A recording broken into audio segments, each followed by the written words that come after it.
In this week's episode, this is some of the amazing stuff you're going to get. So my 4 words, and hopefully by the end of this, you can tell me those are not it. Find some new words. So my 4 brand traits are authentic, intentional, relatable, and grounded. So when I think about awareness in the context of a brand, it's important for you to think about how others receive you. As you're sitting in this room right now, you're walking through the exhibit hall, you're walking through the halls, you're experiencing people, and you have an idea of perhaps what you're thinking about them. You have opinions about how you're thinking about my brand. But it's important to also think about your own awareness, how you process, how you're showing up, and how you want people to receive you.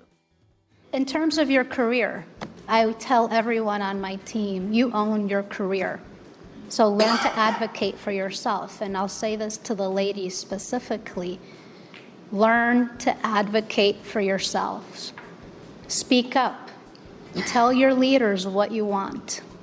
Tell them what you want to do. Tell them what that next role is. Because if you don't, there's likely not anyone in the room that's going to be jumping up and down and telling them what you really want. And men are amazing at this, but women, we don't. And I went through that. And I'm treasurer today because I learned to advocate for myself, and it took me forever to really schedule that meeting with our CFO. But I told him I'd like to be treasurer one day. I never anticipated it would have happened a year later. And I sat here and I thought about, okay, mine may not be exactly 3 to 4 words, but I can say that I'm a trusted and bold business partner who takes calculated risk. So if you think about what are your few words to describe yourself or start your story, right? Because your story starts today. And it starts with this conference in terms of the people that you meet and the sessions and the learnings that you're taking, such as being here.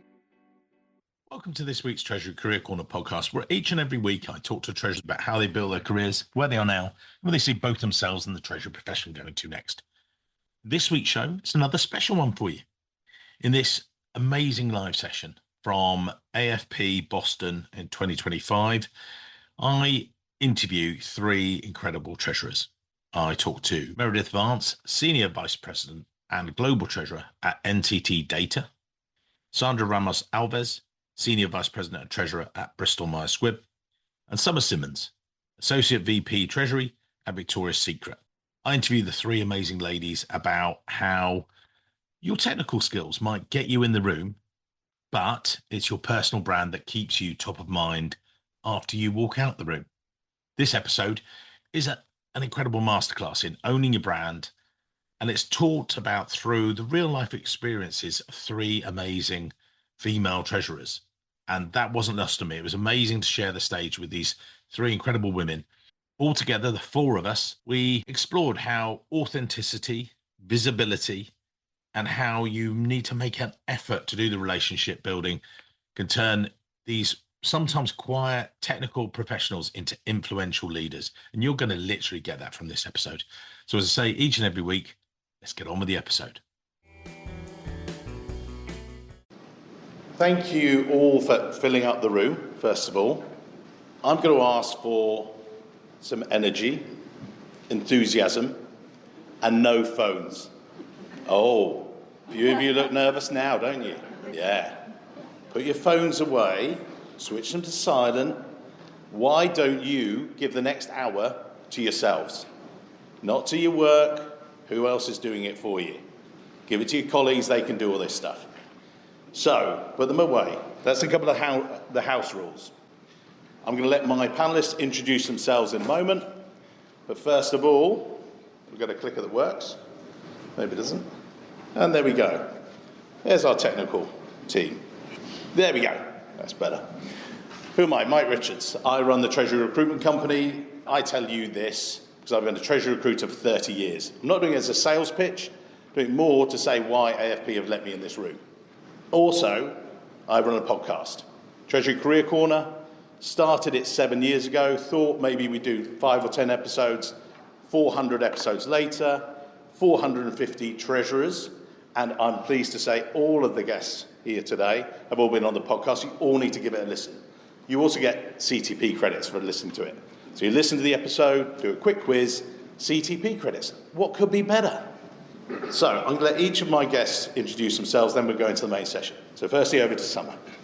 Hello, everyone. I'm Summer Simmons. I'm the Associate Vice President. Oh, look at that. There you go. Thanks. Of Treasury at Victoria's Secret & Co. I got to give this. We got these on mic? Yeah. I manage That's right. cash, capital, and banking relationships that help our business to operate. And I make sure that our financial choices set us up to win today and to build talent for tomorrow. Fantastic. You said keep it short. Great. Sandra. Good afternoon, everyone. I'm Sandra Ramos Alves. I'm SVP and Treasurer at Bristol Myers Squibb. I have been Treasurer since 2021, and I've been at the company for 20 years. I have been blessed to be able to build a fantastic team, and we are building a Treasury organization for the future. So it's all about transformation and empowerment and inclusion at Bristol Myers Squibb. Perfect. And hey, everyone, I'm Meredith Vance, and welcome to AFP 2025 here in Boston. I'm completely excited to be here with you today, and I hope that you all will get some clarity from our conversation today. I am a little bit of background. I'm the Senior Vice President and Global Treasurer for NTT Data. I've been in the Treasury profession for over 25 years now and a part of AFP since 1998. Here we go. This is what the session is about. Now, I'm not going to repeat the slides. I hate presenters that do that. The one bit I'm going to say to you about actionable tips, right at the bottom there, take some action. You could come here, sit here back in your chairs and just listen to us talk about how these ladies have built a personal brand, how I've done it and things like that. As I've said to people, your technical skills earn you a place at the table. They get you in that room. They get you maybe on panels and things like that. But your personal brand makes sure that you're remembered when you walk out of here. Oh yeah, that was really good. Summer was great. Sandra, Meredith. You go, oh, actually, they're literally doing the branding here for you. So this is a masterclass in it as well. That also means that you want people to understand what you stand for and what, your thoughts and beliefs about Treasury. As I said to a number of, I did New York Cash Exchange recently, and I said, you Treasury guys, you stink. Yeah, you guys. You stink at telling your stories. If I was just to summarize how much in this room you've de-risked the portfolio for your companies, how much money you've helped make, it would be in the millions of billions. How many people know that? No one. It's like a leaf in the forest. You don't actually talk about it. You just hide it. Oh, I'll just get on and do my job. And I'll come on to more about that later. But again, it's about people remembering you when you're out of the room. Now, amazing Summer. She appeared with me live on stage last year, and she helped out by coming and joining us this year because we had lovely Leanne, and all the best to her. But Summer, owning your brand, can talk about that. Over to you. Sure. So one of the questions that Mike asked before we joined was, how would you describe your brand? Like, what 4 words would you use? And it took me a little while to think about it.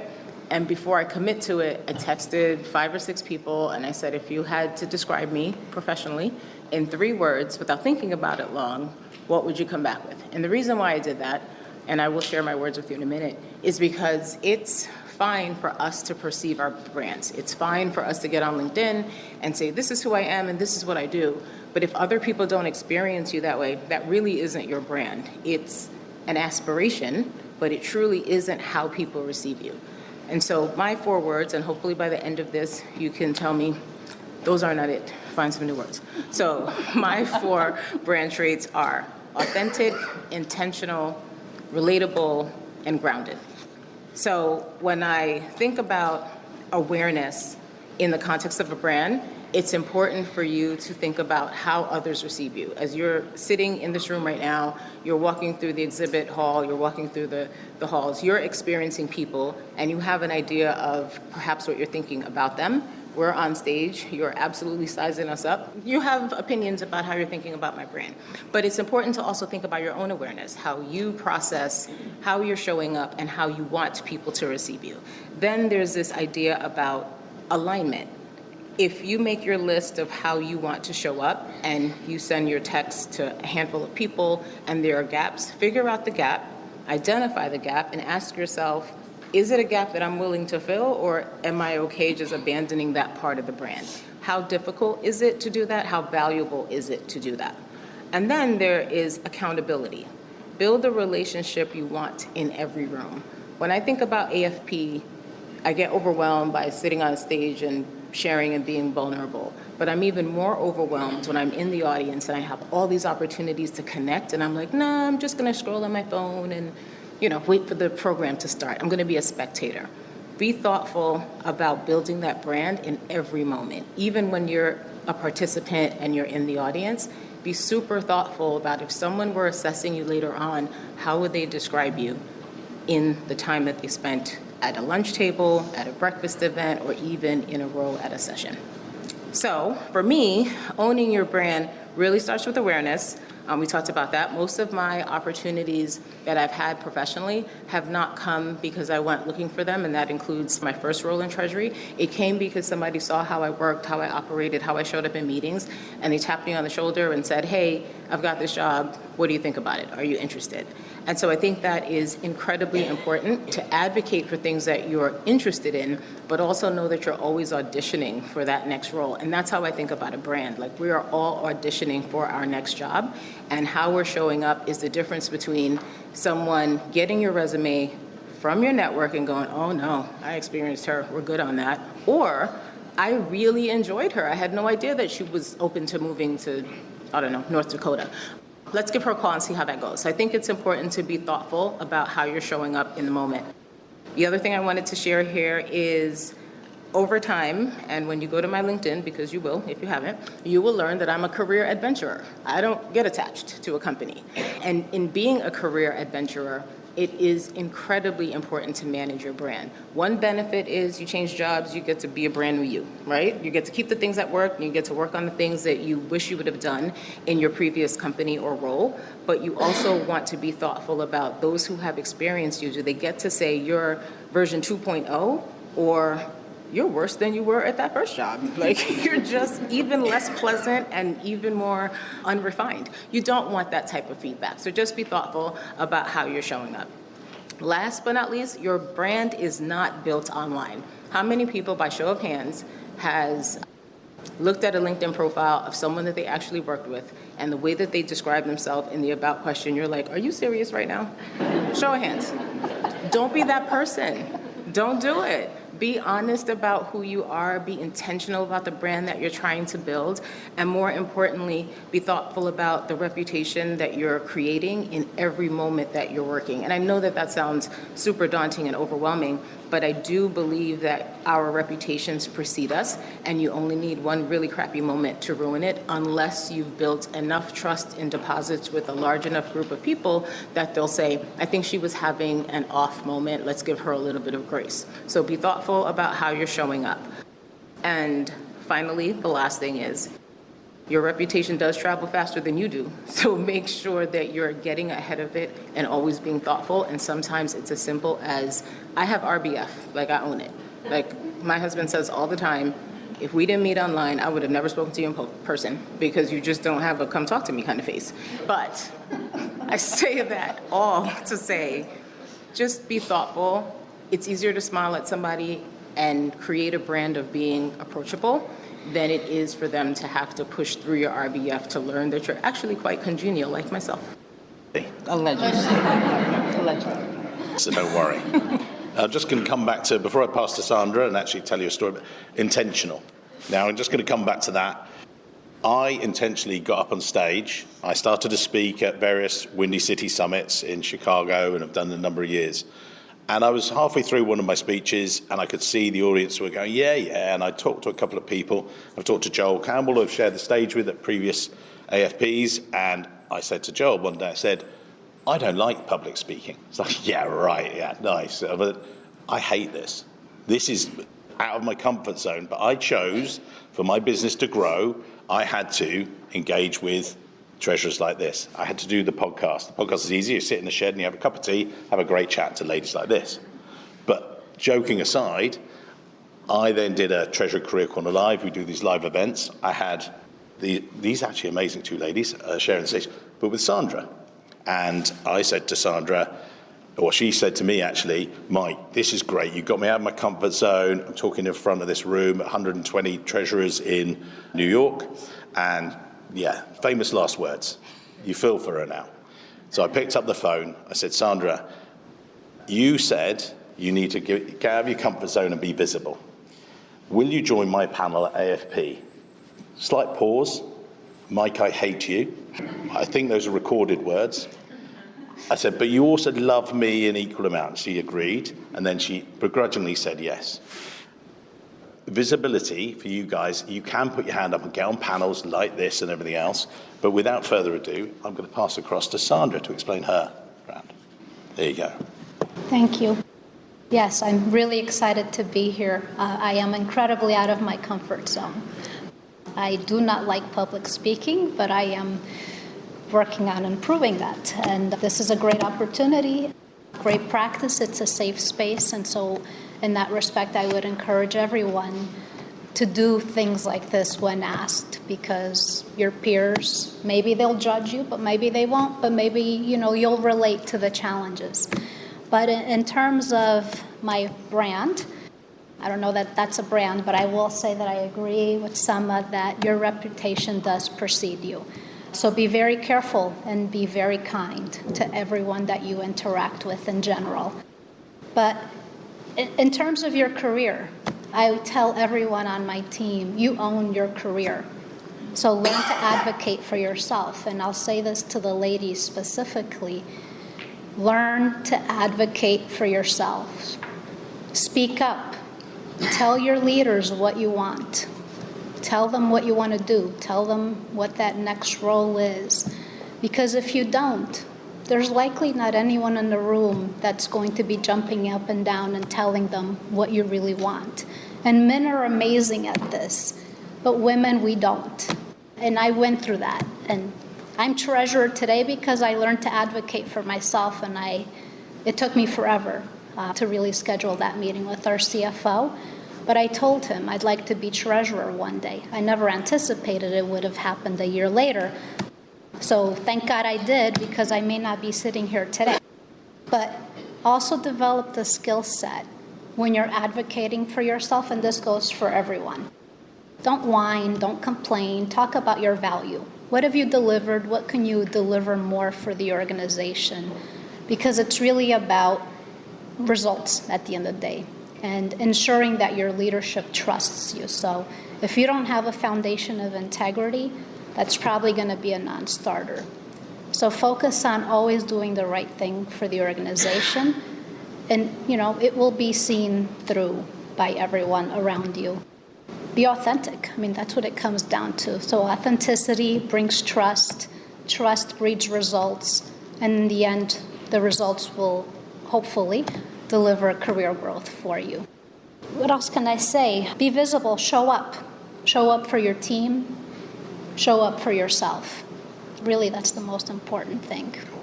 Do your best. Always do your best. Step out of your comfort zone. Sign up for those roles that are really challenging. I've been working for 30 years. So I can tell you I have the most challenging project of my career at this stage. And I have a lot of people telling me, why are you even bothering? It's nearly impossible. This is, from a Treasury perspective, building a working capital culture and a cash culture in a very large organization that's been around for over 150 years. So you can imagine that I am literally getting nowhere fast, but I am not quitting. In the process, I'm getting a lot of visibility. Some of it I don't really want, to be honest. But the folks on my team, I let them present, I let them take all of the kudos, and I fight all the battles in the back. So just sign up to do the right thing for the organization is my advice to everyone here. Cool. Yeah. Meredith, we're from Texas. From Texas, yes. And Suma, she challenged, I challenged myself as I was sitting here, and Suma said, what are her 3 to 4 words that would describe her leadership or her brand?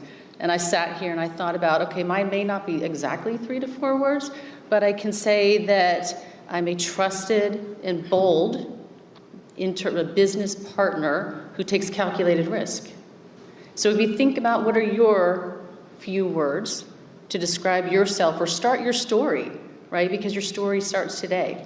And it starts with this conference in terms of the people that you meet and the sessions and the learnings that you're taking, such as being here. But, I'll tell you a little bit. So it's a little bit of a story in terms of starting your brand today. Something that I do, it's an exercise that I do with everyone who comes into my organization or my team on day one. And this isn't necessarily an exercise, maybe you're not in day one of your career. Maybe you're in day 301 or day 501 or somewhere in between. But I challenge everyone on my team to take a step back as we think about our internal brand. And within the first 90 days of being in my organization, or I said, you could even start this exercise today. I said, write down the list of who we interact with. Who's our internal business partner? So I'm a treasurer. So for Treasury, that would be the tax folks, legal folks, the sales folks, et cetera. But who do you interact with, or who are you anticipating the teams you're going to be interacting with every day? And then figure out who's your peer in that organization. Who are you going to be talking to every day? And sit down and meet them. Sit down and have, whether you're in the office and you are going for a coffee in the break room, or whether you're working remotely and you are setting up a Teams or a Zoom meeting. And video is very important, right? Because again, we have to connect these personal relationships. But building your brand inside of the organization as a trusted business partner starts today. And it starts with identifying those people who you're going to be aligning with, and creating those relationships will help you collaborate quickly within the organization. It'll help you stay focused on task, make decisions faster, I think, as an organization. And for instance, I'll say, how the outcome that I ask my team from this exercise is, okay, Meredith, tax has a question for Treasury. Do we want them to say at the end of the day, oh my goodness, I have to go to Treasury. Oh, this is going to be a long conversation. I may or may not get the outcome that I want.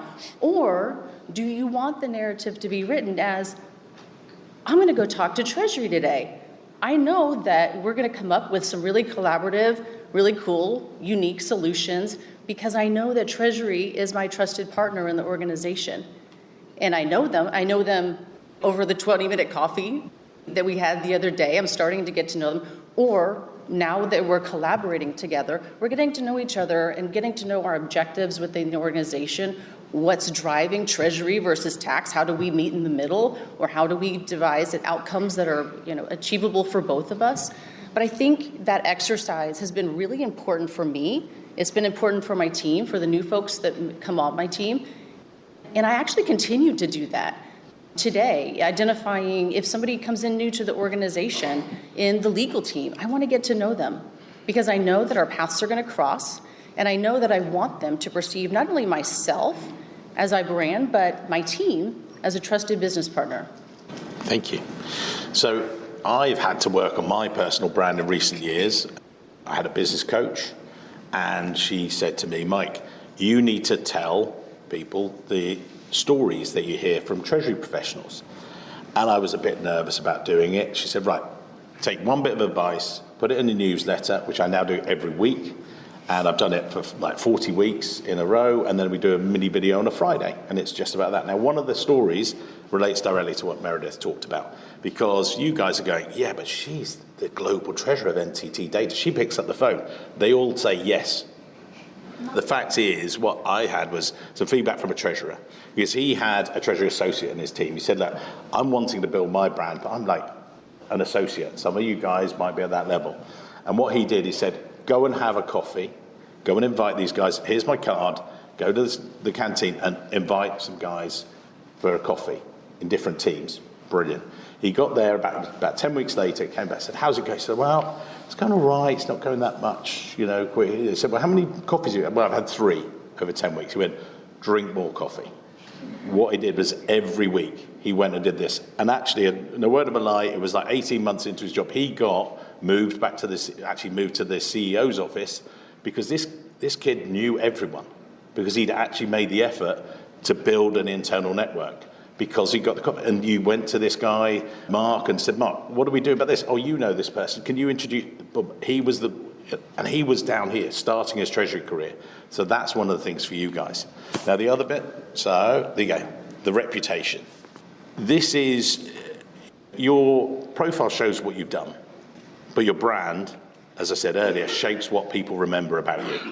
I want to be known as this, and Sandra and I were just talking about this before, when we were in the break room and discussing this. I'm Mike the Nice Recruiter, and you guys want to, that's part of my brand, if you like. I don't want to be known as this hard-headed, I'm here to give advice. This is one of the key things. Now, I did the podcast just last week, or just came out with Tony Massone, Global Treasurer of Amazon. Amazing podcast, known Tony for many years, recruited for him at GE. Very challenging client to recruit for, as he said, and he said some other words, but I'm recording this, so I'm not going to say those. They were his words. But Amazon have a global brand. And when we gave it back to them, they had to make a load of changes. Someone said, aren't you I said, no. Amazon want to control the narrative. Well, why wouldn't they? They think about their brand every single day.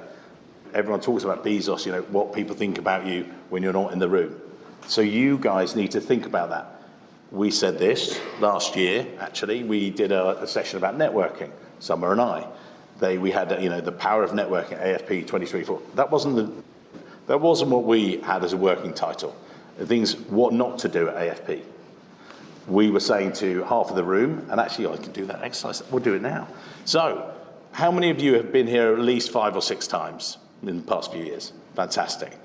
First couple of times, there you go. Keep those hands up. There you go, thank you. I want you to look at the other people and go and talk to them after this, because this AFP is a marathon, not a sprint. Later on, when it says free bar, guys, you will pay with your souls tomorrow morning. You have one extra margarita. Oh yeah, this will be great. Tomorrow morning, you will literally be on coffee, please. Give me coffee now. You need to think about also, that's going to be your reputation, the brand. Actually, we joke about Mike. Mike's had a few beers. Yeah, I know when to tap out. I'm like, right, it's time for me to go. People are like, really? I went, yeah. Because I know that's it. I'll go and have a beer at home. But that's it, because I'm thinking about my brand. Enough from me talking, because I prefer actually Summer talking. Well, she told me to say that. Summer, over to you. Power of networking. Power of networking.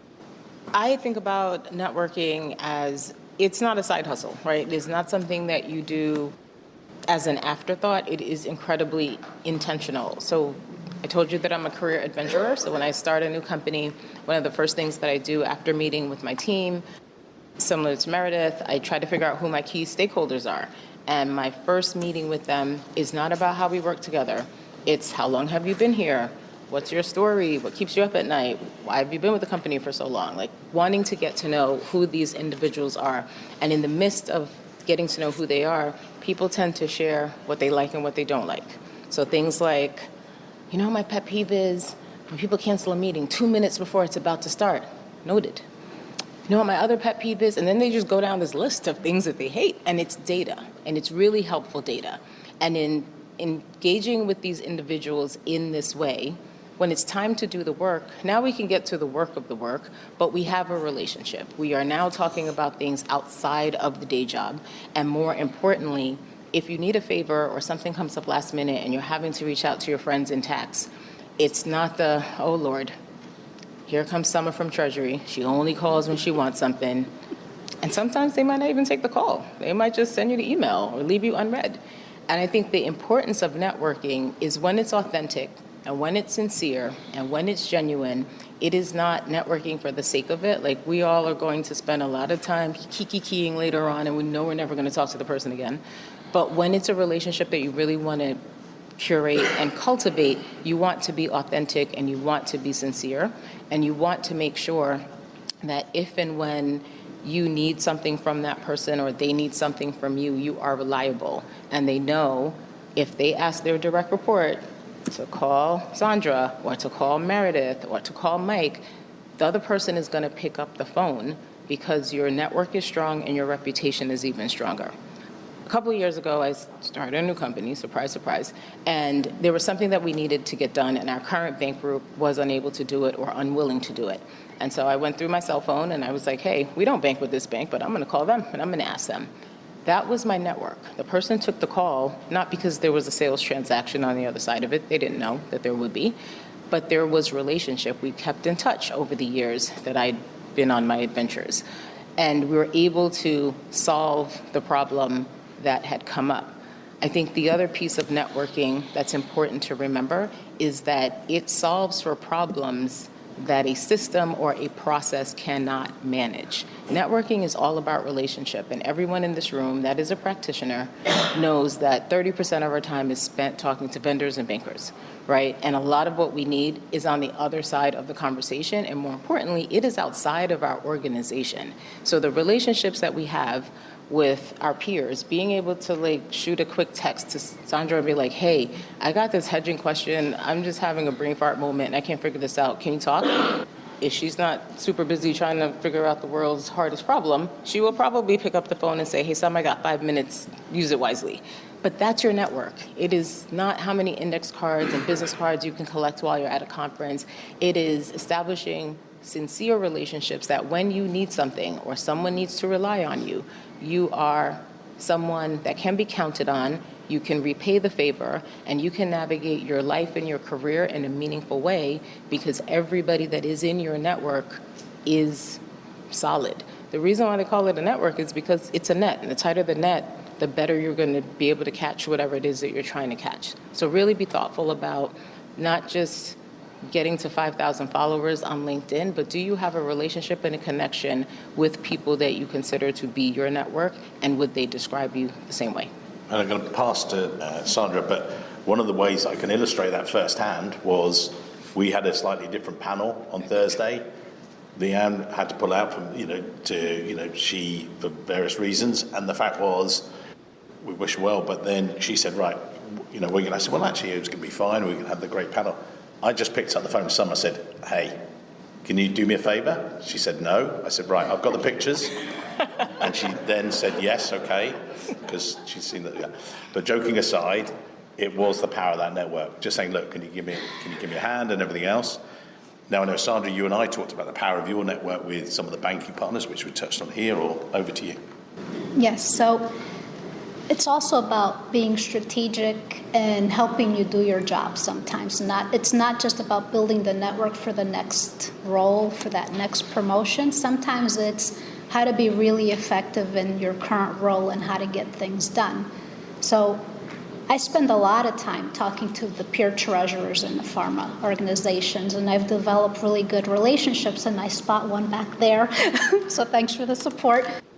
But it's amazing when you're having challenges within your organization to get something done, and you can say, wow, if J&J and Pfizer can do this, I don't know why we can't. And having those relationships are incredibly helpful. Do your best to connect with all of your peers across your industries. At the end of the day, we're not competing against each other, unless you're actually competing for a job, but we should all be able to be helping each other. It's one Treasury regardless of what industry you work in.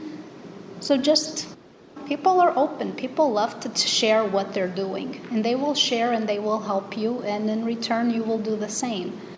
The other thing that I always talk about is be kind to your bank group. I see 4 bankers here. They came to support, I'm sure. But let me tell you, a lot of the banks come up with really innovative solutions, and they will teach you what it actually means sometimes, and they will help you implement it, and they will help you look good in front of your leadership team.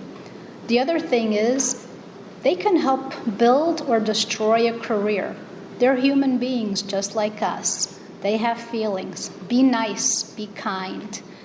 I wouldn't be sitting here potentially if it wasn't for my bankers. In 2019, Bristol-Myers Squibb acquired Celgene. It was the bankers talking to the treasurer at Bristol-Myers Squibb and saying they have a good team at Celgene. That treasurer then called the former treasurer at Celgene, I hear you have a good team. Can we talk about your folks? I get a text message. How would you like me to lean in? So I thought about it. I told the story at Treasury today on Wednesday. I was on spring break in SeaWorld with my kids. I said, I'll be in the office tomorrow. Let me think about it. I was watching Shamu fly, and I go, I'm going to ask for a VP role. What do I have to lose? So I went in the next day. I said, I'd like to have a VP role, an assistant treasurer role, and I will consider coming to BMS. But that conversation may have never happened if it wasn't for the bankers speaking about us in the background without us ever knowing. So just keep it in mind. We all help each other. Treasury is a very, very, very small world. Inevitably, you will cross the same names. So be nice and just do your best. So just before we pass to Meredith, in about 10 minutes' time, you're going to get to ask questions of these amazing ladies. I'm not answering questions because I'm just too busy. But joking aside, I'm going to get Meredith to talk through, but I want some questions for you guys, because when did you last get an opportunity to ask these three amazing ladies? Over to you, Meredith. One thing I will point out, and I love your story, Sandra, in terms of talking about your ask, right? And one thing that I'll talk about here is you did it through courage, right? I mean, how many of us have been sitting here having thoughts of, gosh, I really want to take that risk. There's this opportunity or this project that I really want to work on. I think I really have maybe I have the experience, but it could be a really great opportunity, and you shy away. How many have felt, a raise of hands, how many have felt imposter syndrome, that there's an opportunity out there, but you just don't think you're good enough?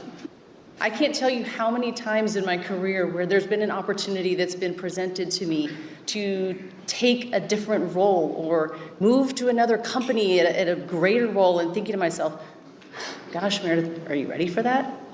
Can you do that? Even the current role that I'm in terms of being a treasurer of a $20 billion multinational organization, I said, wow, I only have 28 years of experience. Can I do this? Silly of me to think that, but we all face these challenges, and we all come across these opportunities. But if we don't lead courageously, and if we don't take the calculated risks that make sense in our career, we'll never know. We'll never know what it would have been like to be that leader, or to have learned something different, or to put yourself out there. And I think this all comes back and relates to our brand, and leading and branding ourselves through being courageous and taking those calculated risks that make sense in our career. Stop doubting yourself, because we all, take these big steps or put these tools in our toolkits to advance our career to what our objectives are by taking these risks and being courageous and creating your brand that you're thought of when that big project comes, or when that next big role comes, or they're thinking of you. So you have the ability and you have the tools to do it, but you need to brand yourself through courage. Our podcast is sponsored by TradeWeb. TradeWeb are an independent platform trusted by thousands of treasury professionals worldwide to manage their short-term investments. One global treasurer recently told me it was one of the smartest technology decisions they've ever made.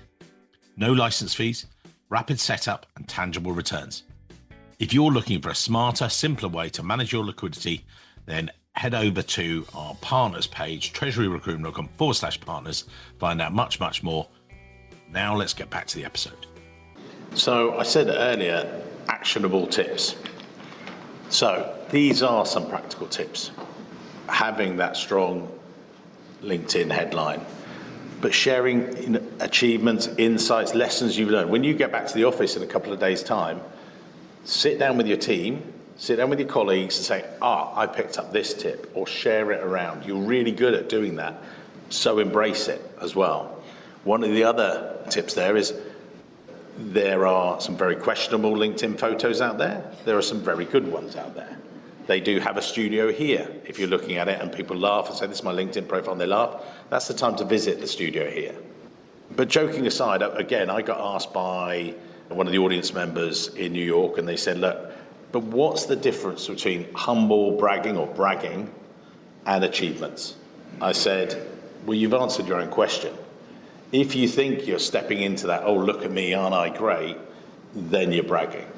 But if you're looking at what you've achieved and what you've saved the company and what your team has done, and I said, this is where AI can step in. And he was like, oh, well, yeah, but what about security? I said, well, and confidential. I said, well, don't put confidential stuff on there.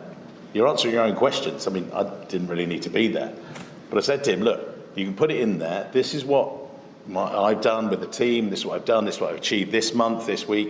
Put it in there, and then you can add it to your LinkedIn profile. It doesn't have to be specific, and you don't need company information like that.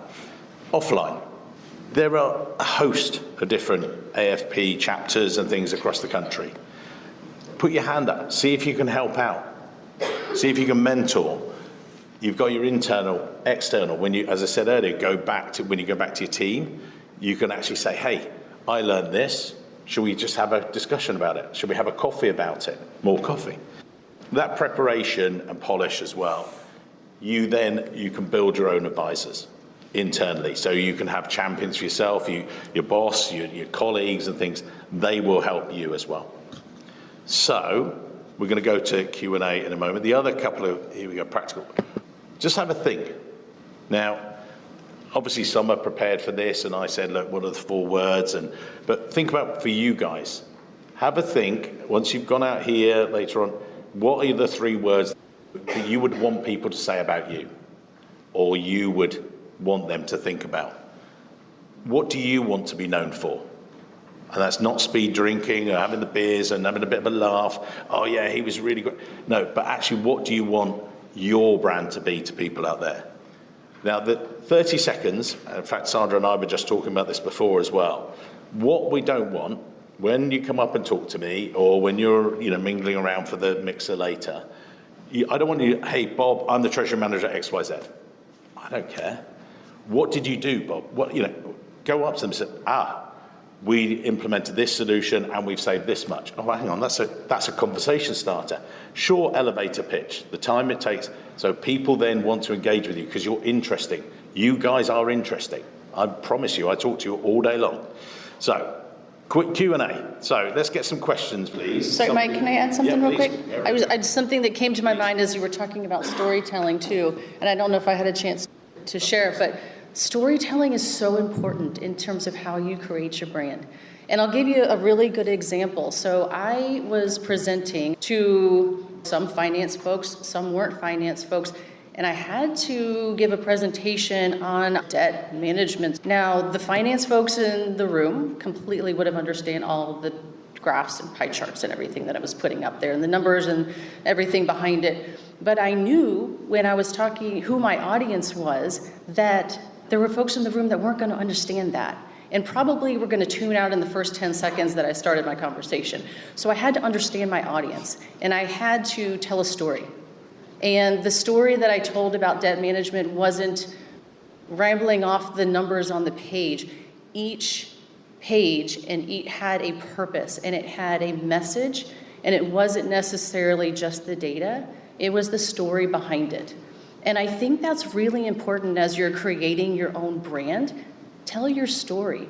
And it's not only who you are and what you've done, but you can take this, I think, example to any conversation that you're having, and whether it's with people who understand the same or have the same technical background as you, or folks that don't. But be able to tell the story that's compelling. And I had the best, afterwards, after the conversation, someone else who wasn't a finance and technical specialist came up to me and they said, Meredith, that was the most interesting conversation on debt management. I had no idea, but you explained it in a way that made me interested in it. But again, tell your story and understand who your audience is and be prepared. Because the more that you're prepared, the more questions you'll be able to answer, or the more in-depth, or the higher the level in terms of you can go 30,000 feet, but then you can get down to 10,000 feet, depending. So understand your information and be prepared. Cool. So I do want people queuing up for that microphone, because you've got to build a brand and everything else. We'll come to that. But one of the questions, and I spoke to Summer about this, in New York, I was asked, one of the audience members came up and one of the questions they said was, but I'm a treasury analyst. I've only got a couple of years experience. Where do I start with my brand? What are the tips you would give? I mean, you've all given some tips. Maybe I'll go along the panel, actually. If you're quite early in your career, how would what advice would you give? I would tell them to start by listening to your podcast. Yes. TreasuryCareerCorner.com. And mine too, when I create it. Yeah. In all seriousness, I do think that you're very intentional about who you choose to have on the podcast, and you learn a ton about Treasury, but you also get a feeling for these individuals' brands. Like, I worked with Tony Massone, we worked together at GE. I have a couple of GE alum in the audience, and so we all know his personality, and so seeing him be the treasurer of Amazon makes total sense. It's on brand for him. And so you get to glean a little bit of that as you listen. In real life, the first thing that you can do with your brand is to have people see you as curious. So you are owning the fact that you're only 2 years in, and most of us did not learn Treasury from a textbook. We've learned on-the-job training. So finding senior people in the organization or people who have evolved in their Treasury career and just start asking them what kind of jobs do they have. Some were accountants before, some were in FP&A, some were in marketing and publications. Understand how they got into the space, how they navigated it. Find people like my panelists. And here, it took you 20 years, which is not a long time, to go from entry level to leading a division in an organization, but how did you drum up that courage? When did you finally feel like you had the right to ask for something? So start with curiosity. People will bring that up in calibration sessions. If there's nothing else to say about you, they'll say, man, that so-and-so was really curious. Every time I see them, they're asking a question and they're taking really positive feedback. So I would start with curiosity if you have nothing else to work with from a brand. Sandra? Yeah, so I would agree. Seek to learn. Learn as much as you can about different areas when you're younger in your career, because as you get older, you're kind of going to be on a path to something, whatever that is. But when you're young, you have really an opportunity to learn all of the different functions within finance. Jump on that opportunity, like she said, be curious, and work really hard. That gets noticed. We have a lot of millennials around us. And the hard workers and the ones that are really embracing the technologies, those are the ones that stand out. It's about supporting your team and helping your team grow. And then you will grow along with them. Meredith.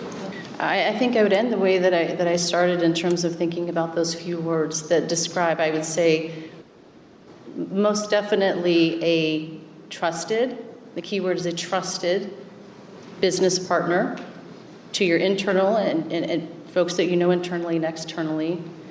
Think bold, be bold.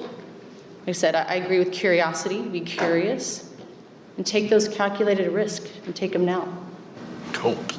Any questions from you guys? Oh, yes, we do. Thank you. That's it. So a bit closer to the microphone. So there you go, please. That's right. Right. Take it out if you want. Yeah, perfect now. You talk about it, the energizing you manage your brand and reputation, hire your stressful time. Right, who wants that? Yeah, Meredith, love it. I would say be a good listener, right? In a very highly stressful time, whether that's a project, a deadline, or something, when tensions are running high, sometimes conversations can go in the wrong direction, right? So being a good listener can really help, because if you're a listener, then you're a better partner. And I think that drives, better outcomes. So I'd say, and I have many stressful times, keep your cool. So you have to keep your cool and think through all of the alternatives. And just talk to the people around you. Ask the questions, be inclusive. Sometimes something that is stressful can have a resolution within 5 minutes if you really think through it and you come up with a different solution. I'd say my response is a riff on both. It is being thoughtful about whatever this high stress situation is, and if it is cross-functional, look around the functions and figure out who's missing, because sometimes that is a component of the response or the solution that may be missing. Like, be the person to identify we might need tax in this conversation to opine so we can have a better decision, understanding that someone's going to be annoyed that you're adding more people to an already stressful situation. But that helps your brand because people know Sandra's always going to make sure I'm plugged in, even if I'm not top of mind for everyone else. And what I'd add to that as well, early on in my career, did very well, was expanding and everything else, but I was letting the stress get to me. Now, this is back in the days when you could listen to audio tapes. I was listening to this, a really good one, and actually this guy said there is no such thing as stress. And I'm like, pretty sure. I know, you know. But he was great, actually. He was a trainer for the SAS and everything else, and SEAL teams and things like that. He said, there is no such thing as stress. Stress is your reaction. You choose that reaction to pressure. And that's within your realm. And I was like, oh, okay. And actually, he wasn't just BSing. He was true. And I then chose my reaction. And there was lots of stuff coming at me. And I was like, I'll choose my reaction. So that's one of the other bits. There will come a point where you might find yourself in a pressured situation where you go, actually, I'm out here. And that's when you talk to me. That's fine. But joking aside, one of the key things is you choose that, and how you then react, that's within your realm and things. So, taking time out, and people have said to me about this conference, they said, I was at the Eurofinance conference, and they said, what's the difference? I said, you can't see the carpet here because there are so many people. So when you get to a stand or when you get there, look for the closest exit, not to run away, just to give yourself some time. This is what, and I got that from summer last year, that you will need to, over the next couple of days, otherwise, particularly, we will find ourselves talking solidly for 3 days. But you need to take some time for yourself as well. Now, we've got another question, which is great. Please. You can do it. Do you have a pivot point in your career where you were like, aha, I can do this. I can be a strategy. I don't hear one. Can you share a little bit? Sure. So back at Celgene, they used the treasurer role to just develop future CFOs. And I think I had a banker refer to me in a conversation with a CFO as the engine that kept things running. I said, oh, well, if I'm the engine, when do I get to run the show? Because clearly I'm supporting all of these treasurers, but I'm doing all the work and I'm here at 1 a.m. every night. So it got to a point, maybe 8 years ago, that I was like, when's my turn? And I asked, and I got no's. I got a lot of no's. But you can't give up, and you can't listen to the negative voices. I was actually told, you can never be treasurer of a $90 billion company. That kind of hurt. But I became treasurer when we were a $150 billion company, so I said, well, take that. So you'll just know in your heart when you're ready. Yeah, I think for me it was, as I've told Mike this story before, every step that I've made in my career, whether it's to a new role or to a new company, has been very purposeful. And it's been putting another tool in my toolkit and to get to my goal of what was to be a treasurer. And whether it was taking a role that is very deep in cash management, for instance, or stepping into capital markets and foreign exchange that I had never done before and leading it, or then becoming broader and becoming an assistant treasurer, right? Those steps that or going, for instance, to a company that was more multinational than I was at today, or was private versus the public that I was at the time. So each tool in that I put in that toolkit, I think led me to the point where coming to NTT Data and the opportunity that was presented to me to be a treasurer, I thought to myself, I got this. I got all these tools in my toolkit. They're exactly what I need. And at this point, the opportunity is presented to me, and gosh, yes, I so had imposter syndrome thinking, wow, this is a really large organization, and everyone's gonna look to me. But I knew that with those tools, I was ready. Summer? Sure. I would say I didn't have a really big moment. I did a lot of work over a long period of time, and I finally wrote it down. People will ask, what's in your 5-year plan? I'm like, I don't know. I just got to do whatever's next and figure it out. And one day during my morning routine where I write down my affirmations, I finally wrote down be a treasurer of a global publicly traded company. And the minute that I wrote it, I was like, oh, are we putting this in the universe? Like, I'd never said it to anyone. Like, I met with tons of executive coaches and we dance around what I wanted to do next, but I never said it out loud because it felt like a jinx. And writing it made me go through every day thinking about this brand. What does a treasurer of a global Fortune 500 company look like? How does she show up in email? How does she show up in meetings? Is she activated in AFP? Is she trying to play in the Eurofinance game? And so writing it made it feel very real for me, and it started to manifest. People started seeing me as such. I started getting calls from recruiters, hey, we got this treasurer job. Okay, me? You think I could do it? All right. So it just really, writing it down, I think helped, and starting to embody what I believed it looked like and mirroring from others that I thought did it well. And I've been grateful for the positive feedback about the podcast, but for me, one of the key things is ask yourself the question, why not? You know, you've seen it, why not me? You know, so we talked about actually Meredith with PayPal and things like that. Chan, who's now there, who's global treasurer, I saw him, he did an open letter on LinkedIn, and I thought, wow, he talked about moving back from Singapore, taking the global role. I thought, drop him an email on LinkedIn. He's never going to read it. Nothing. This is never happening. Dropped him an email. Next morning, I even showed my wife, yeah, podcast, whatever, go back to the shed. But I show her the podcast. I went, he said yes. He walks his dog and he listens to my podcast. You don't get that. I'm like, and then follow it up later on. We were approaching episode 400. We're about 2 months away. I thought, Tony Mason, global treasurer of PayPal, of Amazon. I know him. I've known him since GE days. I'll ask him. Worst case, he says no. And actually, within a day or so, he went, yeah, I'll do it. I'm like, oh, goodness, and a few other words. And now he's been on the show, and it's, you know, because I love talking to you Treasury guys. I geek out on that stuff. We've got one more question, or time for one more question, and then we'll give you some lovely takeaways from this, our audience, from our speakers. Thank you. A question for the panel. Have you ever been in a situation in your life where you had to reset your practice, or maybe it's going in a direction that you didn't like it to go, and then have to reset? Yeah, it's called a career limiting move. Yep. I've made one. I've made several. Thankfully, they were earlier in my career, and a large part of it is owning it and just acknowledging that this is going to require a huge pivot. I am going to have to figure out how to fix this, but it's being authentic, right? If you've damaged a relationship, go fix that relationship. Because a part of your brand is, again, like I said earlier, how people receive you. So if you're on a campaign to right your wrong and you haven't addressed it with this person, trust and believe they are throwing dirt all on your name all the time, and you will never come out of it. So repair the relationship if it's with someone directly.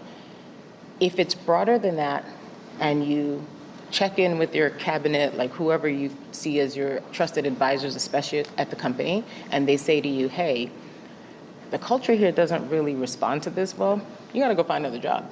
Like, it could be as simple as that, but if you are having to move companies, then you wanna be really clear on who you show up as on day one, and that brand build starts over from there.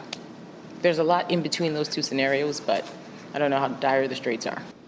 And I would just add to that real quick, similar situation. So I was in a part of my career where I was gaining confidence, I was getting traction and everything, but the way I was going about driving results, I can just say in my Texas slang, I was like a pit bull on a pork chop. And I was a bulldozer. And whatever got in my way, I would just bulldoze it over, and I didn't care how I did it. The fact that I got the result was the only thing at that point that mattered. It was not very, it wasn't pretty sometimes, and sometimes it created a little bit of friction, but I got some great advice from a mentor I had at the time. And he said, sometimes, Meredith, you catch more bees with honey. And I said, what? I mean, I'm driving results. What do you mean? And he says, but sometimes you're doing it in a way that may not create the relationships that you want. And I said, well, let me take back and think on that. And I did. And I started to approach, again, thinking about my brand and trying to move that in a different direction. And I did. And I thought about that, and that was one of the best advice that I've gotten to the state from my mentor, because it changed the trajectory of my brand, and I was able to quickly pivot, and I was able to drive still the results that I want. And I'll still say to you, I am still a bulldozer today, but I do it in a way that is very collaborative. And at the end of the day, both parties feel like they've won, and the results are still there, but I do it differently. So I'm incredibly blessed in my career. I can't say that I've had to ever really change or pivot. I have been in situations where I have had some challenging managers and challenging people on the team, and you lose part of yourself when you're so busy just trying to survive. You lose a little bit of the drive to really deliver that 150%, to really truly be authentic. You just end up in this survival mode. And I've had that a couple of times in my career, and someone right there knows one of the folks I'm talking about, and somebody right there knows another person that I'm talking about, because we've all lived the same individuals. So don't be those individuals, please, because you destroy culture. Cool. Now, you are going to get to be able to ask the ladies further questions after the session, but we'd like to run to time, so we do our takeaway. So, Summer, for you, that's building a brand. Build a brand that's trusted, a network that's genuine, and a reputation that stands on its own. That combination will take you further than any title ever could. I would say always advocate for yourself, and if you have a team, advocate for your team, because don't forget, there is no I in team, and we will accomplish much more as a team. Always lead with integrity, and for goodness sake, please be kind and gentle. Everyone has something happening in their lives, so kindness sometimes goes a long way. There it is. And mine just says it very, very clearly right here. You're more qualified than you think. Be bold, take a risk, a calculated risk, and tell your story. Tell it clearly, know your story, tell it often. Love it. So mine here is about taking a step forward. Now, it could be updating your LinkedIn profile over the next couple of days about something, take a photo or share something about what you've gained from today's session, from the conference hall, from the exhibit hall. It could be commenting on a peer's post. It doesn't have to be big, but it has to be deliberate, because you've seen 3 incredibly successful treasurers, and each of these ladies have taken small, deliberate steps. So just start with one thing this month, and make sure to connect with all of the ladies as well, and myself. But we're going to wrap it up there. You can see everyone. Give them a massive round of applause, please. And there's your session code. Now you are allowed your phones out for any session codes if you need it. Today's episode of the Treasury Career Corner was brought to you with the support of our partners, TradeWeb. If you're looking for a smarter way to manage your short-term investments, then TradeWeb's independent portal gives you access to a full range of investment products, integrated analytics, and a simple, centralized platform built specifically for Treasury professionals just like you. If you head over to treasuryrecruitment.com/partners, you can find out much, much more. And we'll be able to connect you with the right person at TradeWeb for both you and your business needs. Many thanks for supporting the show. And don't forget, if you've listened to today's episode, you've enjoyed it, give us a quick rating on iTunes or Spotify, wherever you listen to your show. And as an additional bonus, if you are CTP qualified, you can actually get CTP credits. Yeah, you just do a short quiz, we'll mark it for you, we'll send it to you, and we'll send the CTP credits as well, just by listening to a podcast, whether you're walking your dog, at the gym, on your commute. Thanks very much for your support, and we're here to help you. Thanks very much.